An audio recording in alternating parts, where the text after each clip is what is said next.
Well, thank you for making it on time. We are now starting our second panel discussion for the 6th International Conference on Action with Women and Peace. So I think that our second subject is also very timely, the Asian countries' development and implementation of WPS National Action Plans. On stage, we have our moderator who will lead us through the session alongside our 3 panelists, and 1 panelist who will also be joining us live virtually. So thank you once again for making time to be here with us today. And now I'd like to introduce to you our moderator, Ms. Norul Rashid, the Policy Advisor on Governance, Peace and Security from UN Women, the Regional Office for Asia and the Pacific. Ladies and gentlemen, please welcome her with a big round of applause. And with that, I will turn the floor over to our moderator. Thank you very much, and good morning. Welcome. Your Excellencies, distinguished guests, colleagues, and friends. So in this session, we will discuss Asian countries' development and implementation of Women, Peace and Security National Action Plan. Our panelists will be invited to highlight experiences on the development and implementation of national action plans on women, peace and security from the Asia-Pacific region, and also to share some of their insights on the WPS agenda for the next 25 years. So to date, we have 112 countries who have committed to implementing the Women, Peace and Security agenda by adopting national action plans, as compared to just 19 in 2010. In the Asia-Pacific region, 13 countries have or had adopted national action plans, and the Southeast Asian, the Association of Southeast Asian Nations, or ASEAN, recently adopted a regional plan of action in 2022, which will be the subject of our discussion today as well. The Pacific Islands had a regional plan on women, peace and security, but that ended in 2015. And other sub-regions such as South Asia never had a regional plan of actions. Now, why are we discussing national action plans or regional plan of actions?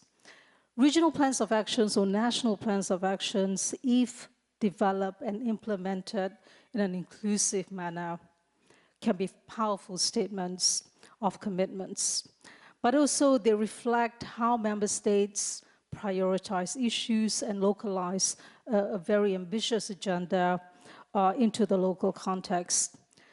We have heard that the WPS agenda very frequently offers solutions to complex peace and security issues, and in fact, in many of the national action plans in the Asia-Pacific region do offer that sort of solutions-oriented frameworks or framing of complex issues.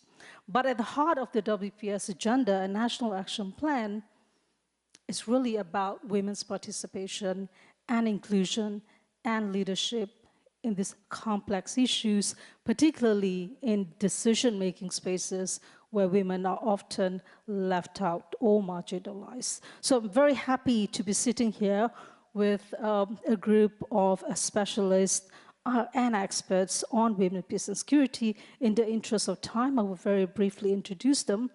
The first speaker is Rodora Barbaran. She's the director of the Human Development Directorate from the ASEAN Secretariat. She will be joining us virtually. We have Amavik Baletsa. She's the founder and CEO of the Global Network of Women Peace Builders. And then we have Yoko Yonamin. She's the gender specialist on women, peace and security. And lastly, we have Ji So Yoon, director of Center for International Development and Cooperation, Korean Women's Development Institute. So let's begin with our first round of discussion. And this will be addressed to Rodora. I think she's online.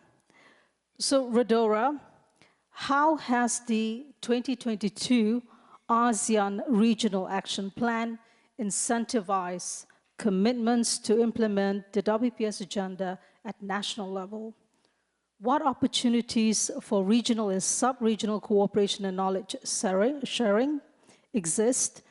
And why is this collaboration key to the success of the WPS agenda? I'm turning around to see whether she is online, and she is. Rodora, the floor is yours. Please go ahead. Thank you very much, Norul, and very good morning to fellow panelists and all the delegates attending there on site.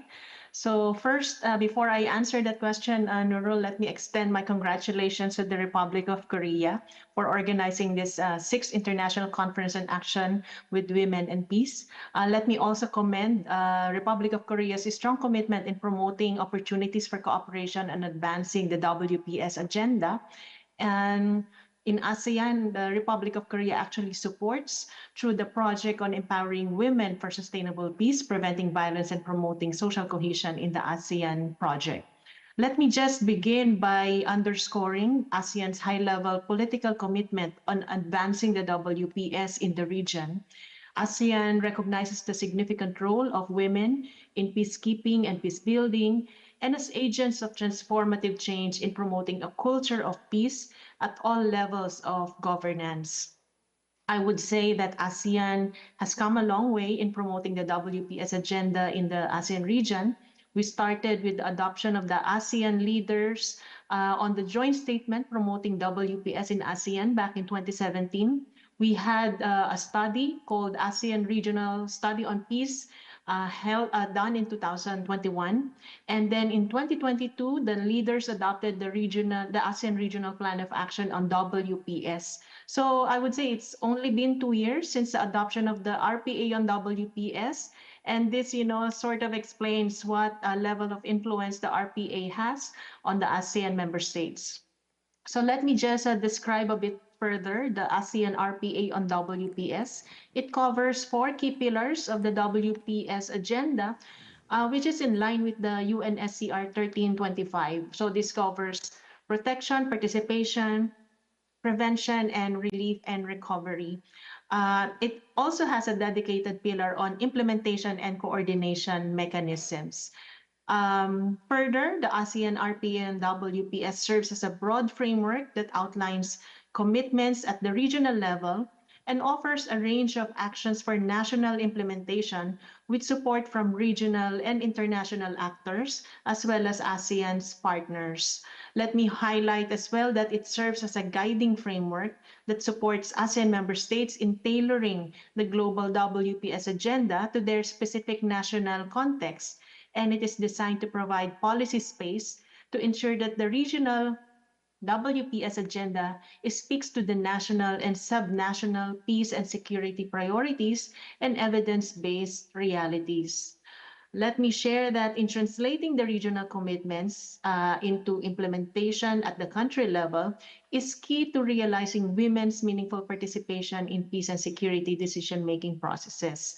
And building on the successful local and national initiatives, ASEAN member states can further replicate good practices and lessons learned within the region to promote the localization of the WPS agenda in response to peace and security challenges.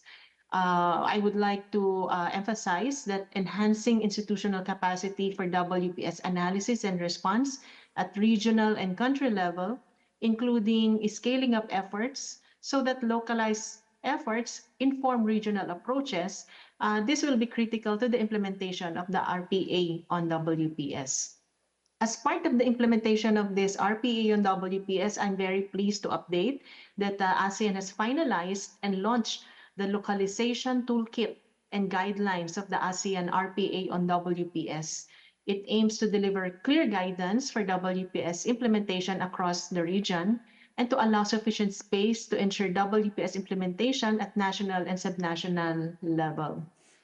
So this localization toolkit and guidelines is a direct translation of the ASEAN RPA on WPS priority on the implementation of this RPA.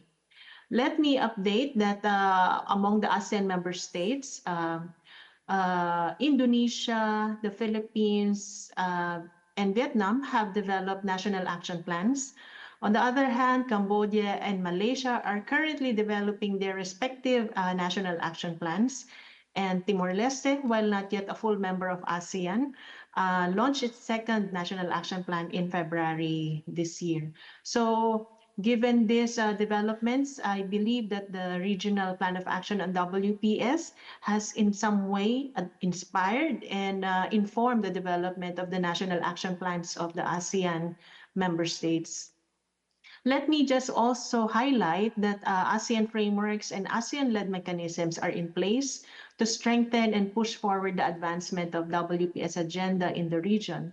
This includes the establishment of the ASEAN Advisory Group on WPS, which aims to, among others, mainstream WPS within the ASEAN sectoral bodies, organs, entities, and processes. And this is in line with the ASEAN Gender Mainstreaming Strategic Framework, and also ensures the overall implementation of the WPS agenda.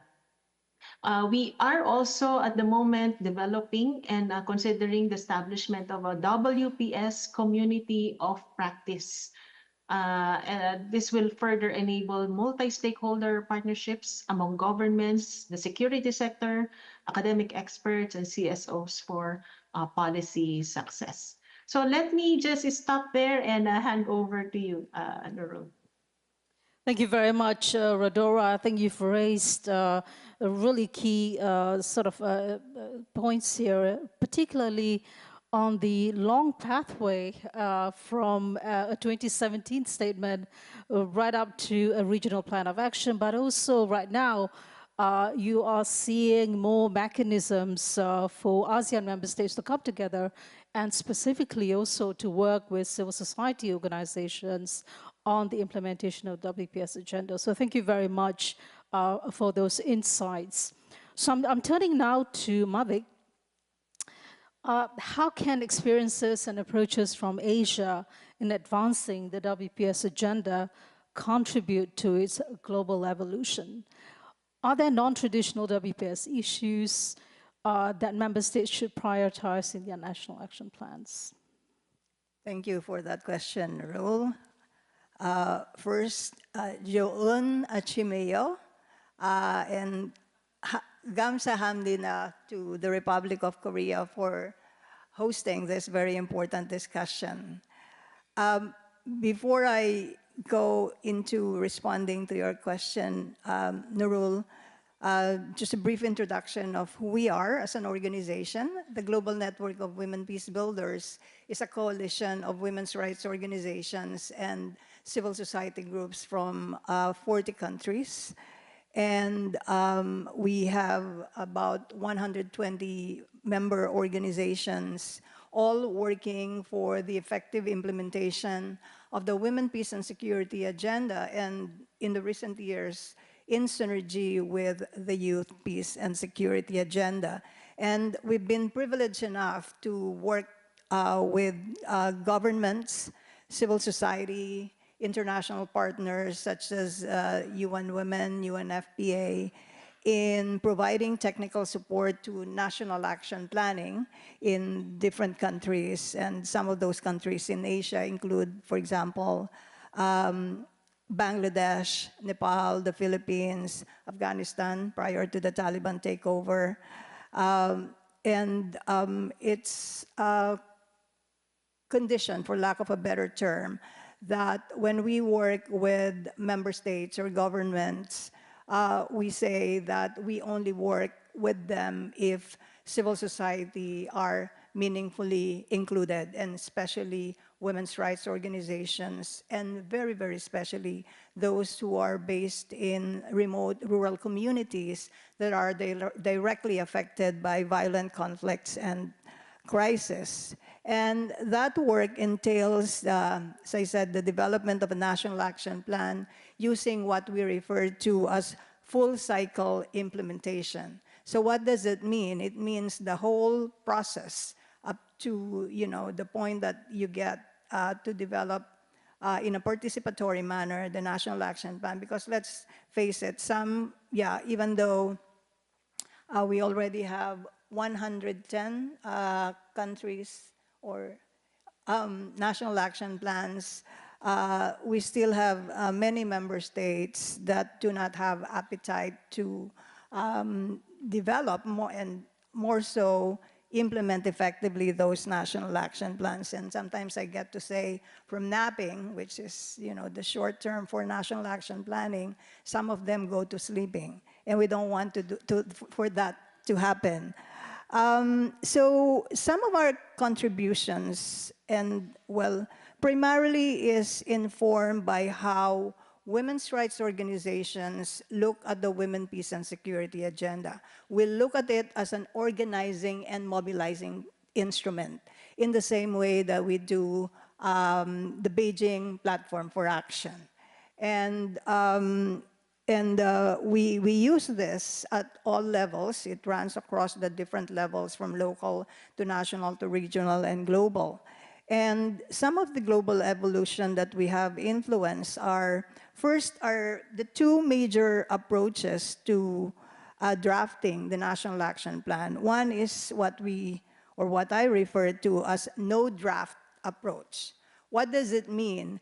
You really start from a blank slate and you go across the country and solicit the input of women's organizations, especially local organizations that have not had the opportunity to contribute to policy making and policy implementation, especially policies that directly affect their lives. I'm not sure if there's someone from Nepal here, but I was the technical international technical consultant for the development of the first National Action Plan of Nepal. So we covered nearly all 75 districts of Nepal, and we spoke with former women combatants, with widows, with orphans, and we were traveling with then the State Minister for Peace and Reconstruction. And, as per usual, he was giving his speech, and then one of the women who is an ex-combatant said, yeah, with all due respect, Honorable Minister, we really appreciate the time that we have with you, and we've heard about you, we've heard from you, we've read about you in a few cases when they have newspapers, and I hope you let us speak this time and you listen to us. That was so, so moving.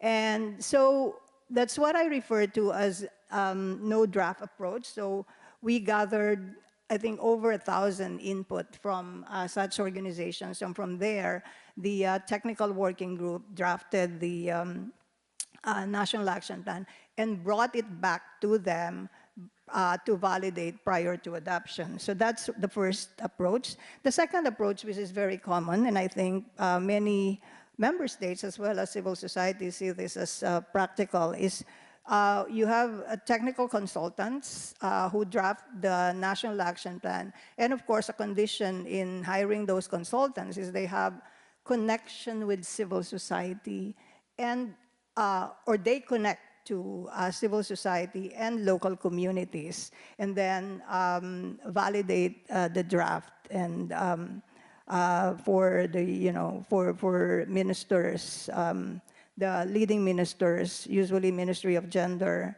or in the case of the Philippines, it was actually the Office of the Presidential Advisor on the Peace Process, and the Philippine Commission on Women, in fact, said we want OPAP to lead this. And there's a reason for that, by the way, and really appreciate OPAP, and we've kept that in mind. Because when it is the Ministry of Gender or Commission, or what we refer to as national machineries on women, there's a tendency, again, for lack of a better term, to ghettoize the Women, Peace, and Security agenda. What does it mean? Dismiss it again as a women-only instrument. And that's not what we want. And I think it was underscored by the previous panel. Yes, this is a Women, Peace, and Security agenda, but it doesn't mean that it's for women alone, because gender equality is good for humanity. And when women participate, all of us benefit. So those are the two approaches. And then the second point, the second part of the second contribution to global evolution is localization. When we first worked on this, no one was paying attention, no one was listening, and this was back in 2008 when 1820, Resolution 1820, the first supporting resolution was adopted. And now you can see that almost all member states are talking about localization, and our work, which is already implemented in 30 countries, has been cited by the Secretary General in his multiple reports to the Security Council. What does it mean? Simply, it is taking the resolution 1325 and the supporting resolution out of New York and bringing it to the local communities directly affected by violent conflicts and crises. And it is translating it not only from UNIS, what we refer to as UNIS, or English and French and other UN languages into local languages, but translating it in ways that are reflective of the realities of local women, local population. Many times they say, oh, you know, they don't relate. It's hard for them to relate with UN policies, UN resolutions, and they tell us it's too remote from our realities. So, in fact, I guess part of the broader mission here is to bring the UN closer to local communities, particularly peace and security policies. Where do they happen? The fighting in the war in the Philippines is not happening in Manila. It's happening in remote rural areas of Mindanao. The same for, there are some African countries represented here. It's not in Kinshasa. It's in eastern DRC. It's in remote communities in North Kivu and South Kivu. And therefore, those are the people who should be participating in making these policies and implementing them. I have more, but finally, I would end here. Monitoring and evaluation. It's also one of our contribution to the global evolution of the Women, Peace, and Security agenda. The first national action plans, I would say, in the first 7 years, did not have monitoring and evaluation scheme. And we know what it was for. And in fact, when the first set of indicators were developed under Resolution 1889, no member states were using them. Why? There are two reasons. One is that developing countries and conflict-affected or fragile states have very small staff, and they said it's an additional work. We report so much to the UN already, and each reporting mechanism is different from the other. It's a lot of work. But the second, which is sad, really sad, is many of the member states looked at monitoring and evaluation as an accusatory exercise. Who is not doing enough, who is not doing anything. They couldn't see them as a tool for improving implementation. So what we did is we developed our own indicators, and we actually worked with UNIFEM then. It was transitioning to UN Women. And we work on these indicators, and the two criteria that we have for the indicators is that they are locally acceptable and they are locally adaptable. You cannot have, one set of indicators for all, for all 193 member states. And then there's a complementary monitoring and evaluation, and I guess this will age me, but I don't mind. When Heisu, shout out to Heisu and our colleague Shanti Dariam, who were still in the CEDAW committee. I don't know if you remember, you were still meeting in New York then, and we approached you that, we appreciate the interest of the CEDAW committee. And then many years later, CEDAW General Recommendation 30 on Women in Conflict Prevention, Conflict and Post-Conflict Resolution was adopted. And now, more than 50% of states parties to CEDAW are reporting on their implementation of the Women, Peace, and Security agenda. as well as the civil society who are preparing the shadow reports. And then finally, a very good reporting mechanism is the one we developed in the Compact on Women, Peace and Security and Humanitarian Action, where I, representing GNWP, is co-chair with UN Women and with Norway. Secretariat is UN Women, and all of our signatories, or majority of our signatories, more than 200, including member states, civil society, private sector, are using it for very focused self-reporting on the implementation. I'll stop here. I have more, but I want to hear from our fellow panelists. We do want to hear more from you, Mavik. But I think you've raised all these really critical points, but particularly about the process of developing National Action Plan, which is so key and important, as important as the document that will be produced itself. And that sort of dictates as to the level of willingness to include women and to ensure that women are participating. Processes themselves are considered as decision-making in many ways because member states are exploring all these issues that they may not have explored otherwise. Localization, your points on localization are very spot on, and this is key to ensuring that member states are willing to implement national action plans, which in many cases, the WPS agenda is still seen as very imposed, from other sides, and also something which is, as some speakers have said, quite elitist and not local enough. So thank you very much for making all those points. I want to turn to Yoko. This is again about sort of localizing in the Northeast for the next two speakers. So Yoko, how should Japan support and influence the meaningful and effective implementation of the WPS agenda in the Asia and the Pacific region? And in Japan, what strategies have worked in building broad-based support for WPS initiatives across different sectors? The floor is yours, Yoko. Thank you. First of all, I would like to express my deepest gratitude to Ministry of Foreign Affairs of South Korea. I'm so honored to be a part of this important conference to advocate WPS agenda. 감사합니다.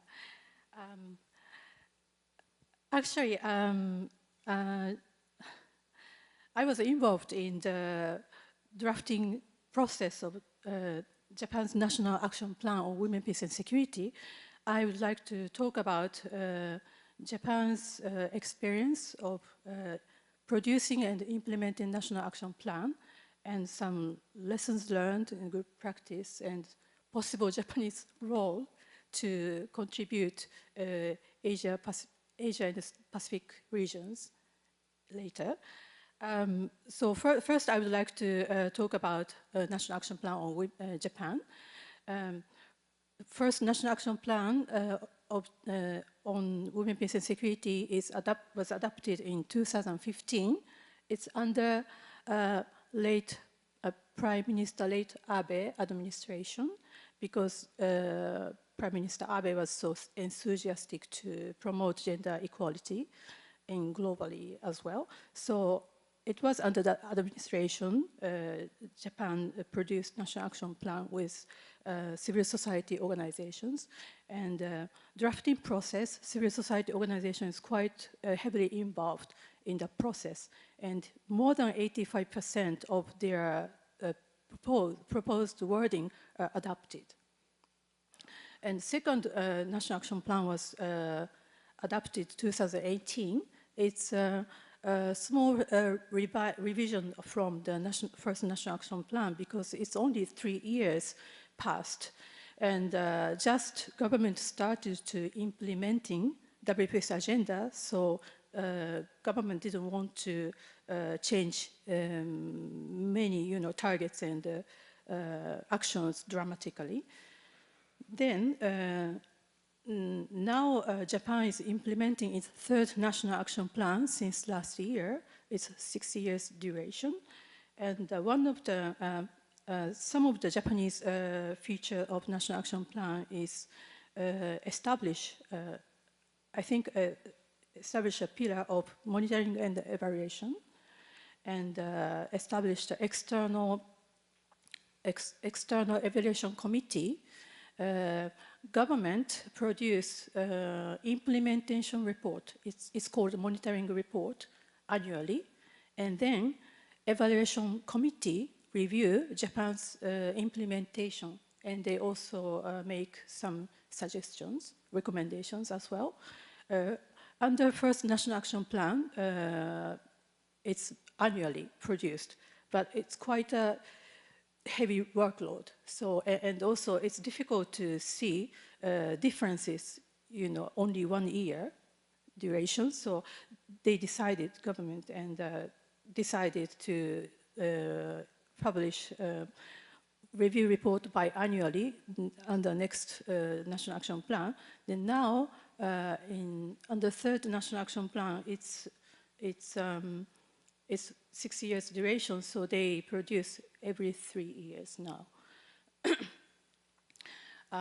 When I was involved in the drafting National Action Plan first, from 2013 to 2015, I was civil society side. But a couple of years later, I joined the Ministry of Foreign Affairs, and I worked for Gender Mainstreaming Division. And since from 2017 to April this year, and I was a lead of WPS, and including National Action Plan. So I'm not presenting Japanese government, but I would like to share my experience and some insights here. Establishing, having National Action Plan enabling to institutionalize to WPS work within the government, not only Ministry of Foreign Affairs. Even within the one ministry has a lots of work because, before that, Japan is not conflict-affected countries, so Japan is more focusing on humanitarian and development assistance in conflict-affected and fragile states. But each, humanitarian assistance and development assistance deal with different bureaus and divisions. So it's quite, before the adoption of National Action Plan, Japan had already contributed gender equality and WPS agenda in globally, but information was quite scattered. But because of the National Action Plan and adapted monitoring, producing monitoring and evaluation report, all the efforts suddenly are visible. And through that implementing action plan, number of projects has increased actually. But budget-wise, it's not very increased a lot, especially it decreased during the COVID, because budget has to be allocated more nationally. That's why. And speaking about, and also, okay, and some of the feature of Japan's National Action Plan is to include disaster response and disaster risk reduction with gender perspective. I think Japan is the first country to involve the aspect, because Japan is prone to natural disaster, and also UN peacekeeping operation is a big part of the WPS agenda, but because of the constitutional restriction, Japan is difficult to dispatch troops in the conflict-affected countries. However, a huge, natural disaster situation, Japan's self-defense forces and police agencies are primary actor to deal with the situation. So it's we thought it's a similar. It's actually same actor to respond the first hand. So the gender training was included in that action, disaster response and disaster risk reduction.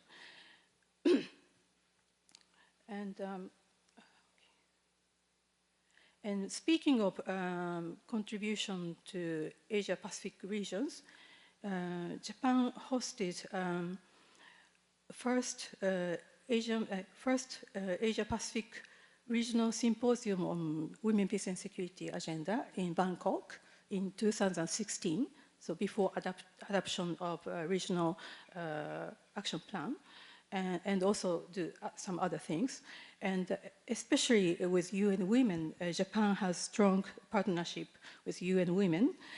From 2017 to 2020, Japan contributed 1,427 million US dollars projects called Empowered Women, Peaceful Communities in Bangladesh, Indonesia, Thailand, and the Philippines. Basically, to provide training and entrepreneur trainership with a gender perspective, and also some trainings of counter-terrorism. And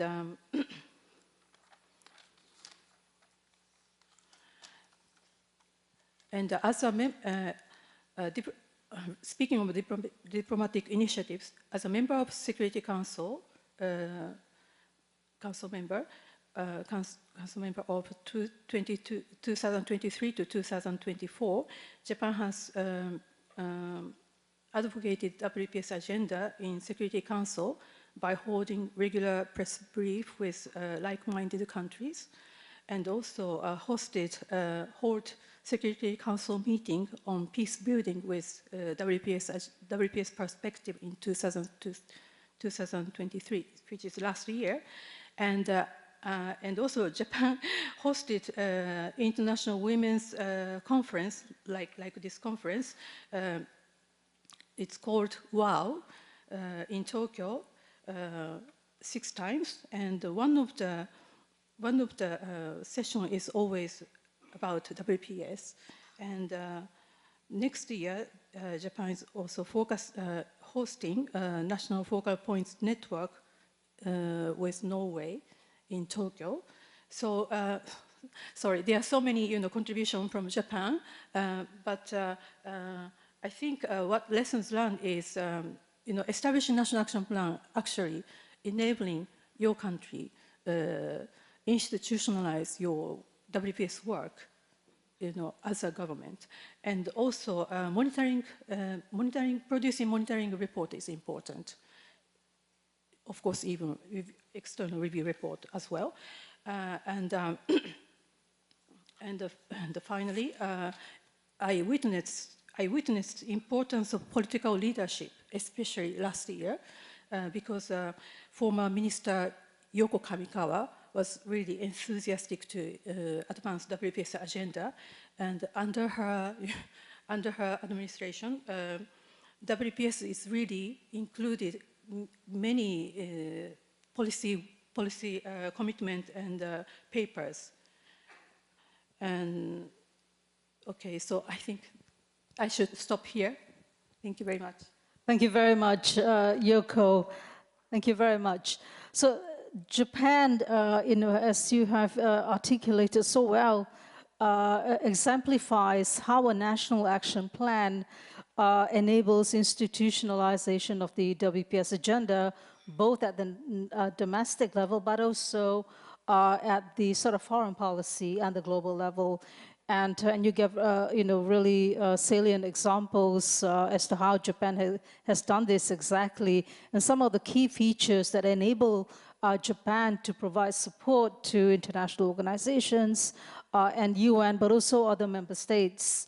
And some of these key features are indeed quite unique. The interaction, the integration of WPS into DRR and vice versa, due for historical reasons, but also the fact that Japan is influential in the region and has supported a number of member states in the region, including to develop national action plans as well. So that's a key point that you have made. So the outward-looking perspective of national action plan are also very essential to member states that could actually influence the implementation of the WPS agenda. So thank you very much for those sharing those experiences. I want to turn to Jiso. And Jiso, how has South Korea been implementing, including monitoring for results, the WPS agenda? What were some of the challenges when the agenda was first introduced? What lessons can you highlight and the challenges that persist today? Thank you for the question. Let me also briefly introduce Korean Women's Development Institute before I begin. We are a government-funded think tank researching on issues related to gender equality to support government's policy making in the area of gender equality. And last year, in the year 2023, we conducted a research project that was commissioned by the Ministry of Gender Equality and Family in South Korea, which is the ministry that oversees the drafting and implementation of the 1325 NAP. And last year, we were engaged in a research project that kind of reviews the overall implementation of the National Action Plan, as well as to set the direction for the next round of National Action Plan. And so that was a long introduction, but like Ryoko, let me say that I don't represent either the government or the civil society, but based on our research outcome last year, I would like to share some insights drawn to the audience here, and hopefully that can give you some ideas about the kind of progress we have made. And so South Korea released our first National Action Plan in the year 2014. And this year, in the year 2024, we just released our fourth National Action Plan. And so we have a 10-year implementation experience as of this point. Our first NAP involved 8 government ministries, and it listed 10 goals as well as 28 specific strategies to fulfill that goal. And the current fourth National Action Plan now engages 18 government ministries, 18 goals, and 21 strategies to support that goal. And so speaking specifically about the kind of progress we have made in the area of implementation and monitoring and evaluation, well, let me first begin by saying that initially our National Action Plan it was structured under 4 pillars of the prevention, participation, protection, relief, and recovery, just like the major pillars of the resolution itself. But that was our first National Action Plan. Soon after, the second National Action Plan, since the second National Action Plan, the National Action Plan document consists of 5 pillars. And so it includes the monitoring evaluation as an important pillar of the National Action Plan, which is a big progress. And so what are some things that must be done under this pillar? Well, above all, now what it mandates is that it mandates government ministries involved in implementing the National Action Plan to hold a review session with civil society, with civil society included, to kind of monitor the progress made within the ministry. And this must be done in addition to the government-wide monitoring session that must be done annually. And so this is one progress. Another progress is to institutionalize the implementation process itself. And so South Korea revised our Gender Equality Act, mandating the Gender Equality Council under the Prime Minister's office to deliberate and coordinate matters related to the 1325 National Action Plan. And so this serves as the legal background to institutionalize the implementation process.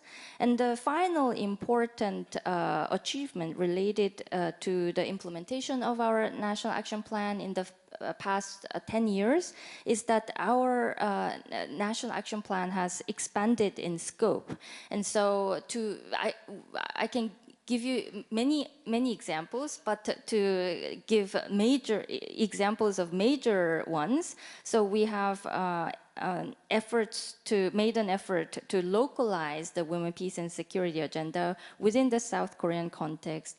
And so, for instance, highlighting the participation and representation of women in the North-South Korea peace dialogues. Our National Action Plan also includes mentions of support for female North Korean defectors. And so this is one effort to localize the agenda. And another recent example in the fourth National Action Plan is that we commit to the global dissemination of emerging issues related to the WPS agenda, like climate and cybersecurity, and also increased international cooperation in these emerging security areas. And so this is just to give you an idea of key achievements that have been made in the implementation and monitoring and evaluation, and how our National Action Plan has been strengthened and evolved over time. And this does not mean that we don't face any challenges, and of course there are several challenges that still exist. And one major challenge is limited awareness of the WPS agenda itself among the public, even among the government officials. And so, so that's one of the reasons why this international conference on women and peace is so important in raising awareness on the agenda itself, not just making the Korean public be more aware of what's happening at the global level, but also delivering to our international audience the kind of progress we have made, South Korea has made. And so I think that that's the reason why this international conference is so meaningful and important. But unfortunately, overall, the major challenge is that there's still very limited awareness and knowledge on the WPS agenda domestically. Also, South Korean National Action Plan, we have tried to engage the civil society in the process, because we acknowledge the importance of civil society's involvement and ownership in this issue. And like I said, to mandate each government ministry involved to hold a review and monitoring session with the civil society to discuss the progress made.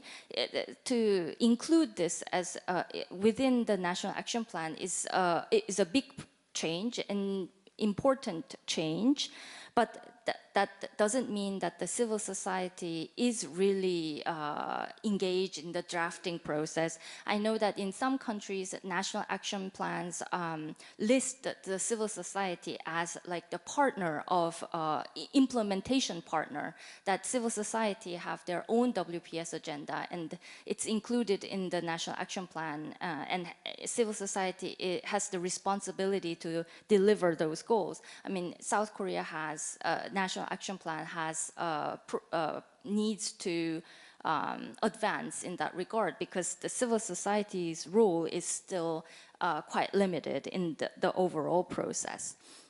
And finally, I mean, funding and budgeting is always mentioned by our international partners as being important. And the South Korean National Action Plan has realized and acknowledged the importance of this. And so the National Action Plan lists as a strategy so that government ministries involved must make an effort to secure funding to advance the WPS agenda.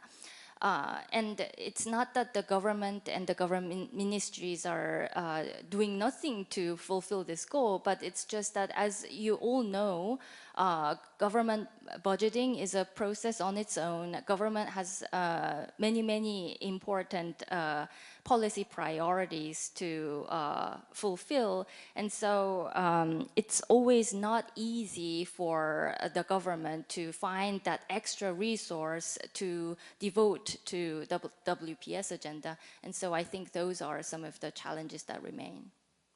Thank you very much, Jisoo. So that was a really useful overview of the experiences of South Korea in NAP implementation. The five-pillar approach that Jisoo has highlighted, that was sort of pioneered a little bit by South Korea, is actually a best practice that UN Women has been advocating for in a number of national action plans. No longer a four-pillar approach, but a five-pillar approach. Jisoo has also explained how the National Action Plan has evolved over the years to include climate change and cybersecurity, and how it has been localized as well to address sort of regional issues. And some of the challenges are, of course, not specific to South Korea.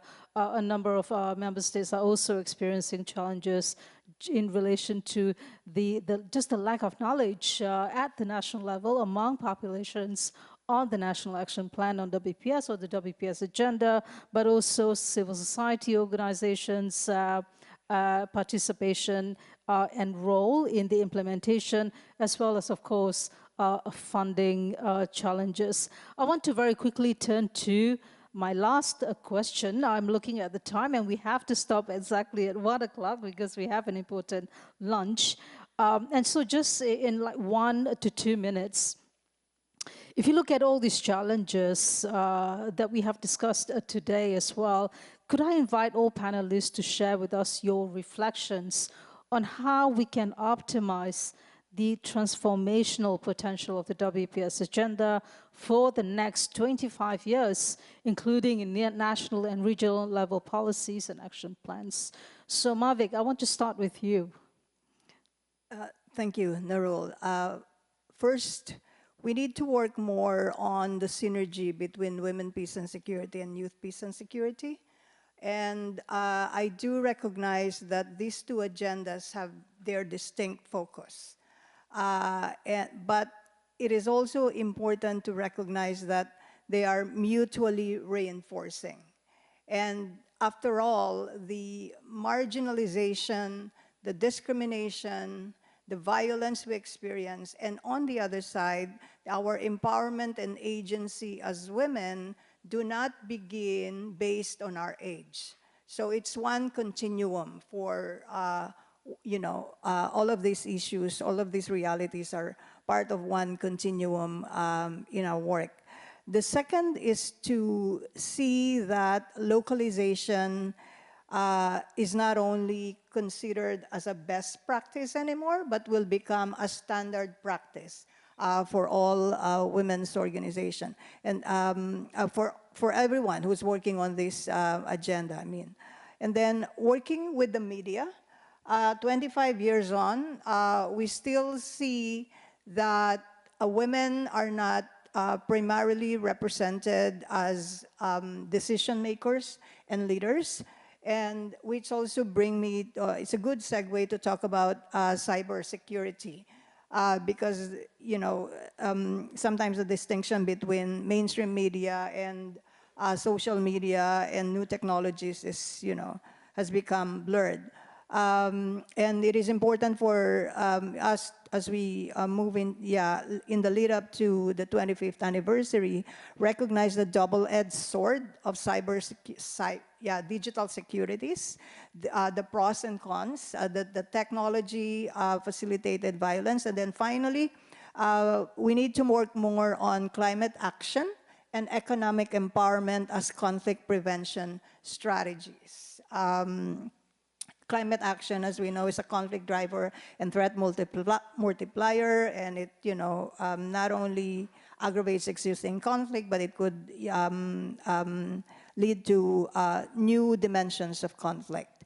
And then economic empowerment, when women do not have access to economic opportunities, poverty is increased, and we know poverty is one of the root causes of conflict, but at the same time, it also has a woman's face. We really need to address these two issues in the lead up to the 25th anniversary. Thank you. Thank you very much, Mavic. Rodora, would you like to go next? Thank you, Nurul. I echo the points raised by Mavic. And as I highlighted earlier in my presentation, the success of the Regional Plan of Action on WPS hinges on the effective translation into national initiatives, most preferably through the National Action Plans of ASEAN member states. The other panelists earlier already highlighted the importance of financing and supporting the implementation of national action plans and the broad-based participation of many stakeholders in this process. So I echo all those points. So it's very important for moving forward for regional cooperation to be translated into national actions and to ensure participation of as many stakeholders as possible.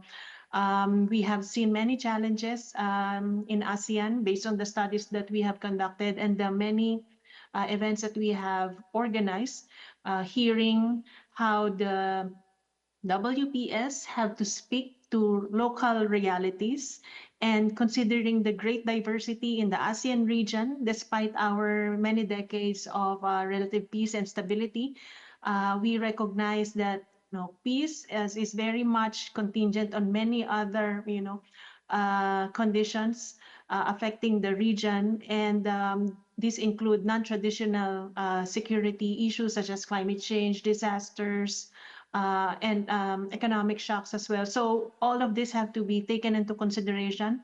And in that respect, the way we implement the Regional Plan of Action on WPS has to be agile and responsive to these evolving challenges as well. Thank you. Thank you very much, Rodora. Ryoko, would you like to go next? Please go ahead. Okay. What was the question? The question is for the next 25 years. Okay. I would like to add, Japan's contribution to the Asia-Pacific. Japan financially supported Timor-Leste's National Action Plan and solely supported Sri Lanka's National Action Plan as well. And towards the next 5 years, like Mavic said, localization is very important. Each country has different priorities, and what is the implementation of WPS agenda on the ground is the question. Wording is everywhere, but what is the tangible action is, empowering local women and people. So it's important to advocate policymakers, especially like parliamentarians, because I witnessed really huge transition, huge impact of one parliamentarian member changed and enhanced WPS agenda in Japan. Former Minister Yoko Kamikawa organized a parliamentarian caucus on WPS for 2 years ago, and the group really pushing the agenda in many policies and submitted many proposals to prime ministers, and in the end, WPS is included in many policy papers. So I think it's powerful to work with parliamentarians and the policymakers as well, and also, of course, civil society organization on the ground. Thank you so much, Ryoko. And Jiso, please, go ahead.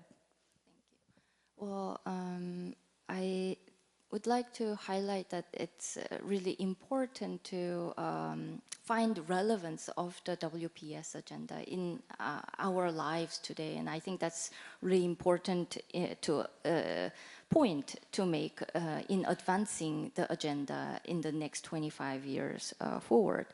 And so, I mean, not that women's representation and participation in conflict resolution and peace building is unimportant. It is very important, but I think it's also important to understand that the WPS agenda is more than that, and that it's really relevant in our lives today.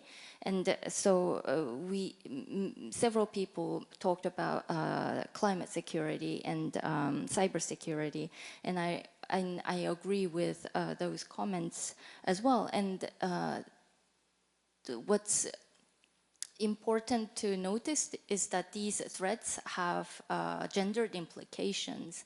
And so I think in moving forward, it's important to be aware of these emerging threats, to understand their gendered implications, and to find ways to address those threats based on evidence-based research. And so it's important to research these emerging threats and to analyze and study the impacts, I think, and also global partnership and cooperation is important in the future to address these concerns, because these are global and international threats that we're talking about. And so I think these are the important things to bear in mind as we move forward. Thank you very much, Jiso. And I think we are concluding this session. I want to thank the panelists so much for their insights and sharing experiences from a specific context as well. And so with this, I think we would need to conclude, and I pass the floor back to the MC. Thank you very much. To all the speakers, a big round of applause for them, please. And thank you to our wonderful moderator as well for leading us through the discussions. Please give them another big round of applause. Thank you. Thank you for joining us for the in-depth discussions, ladies and gentlemen. This brings us to the end of our second panel discussion. Well, I hope that you enjoyed having various different discussions throughout the morning session. And now we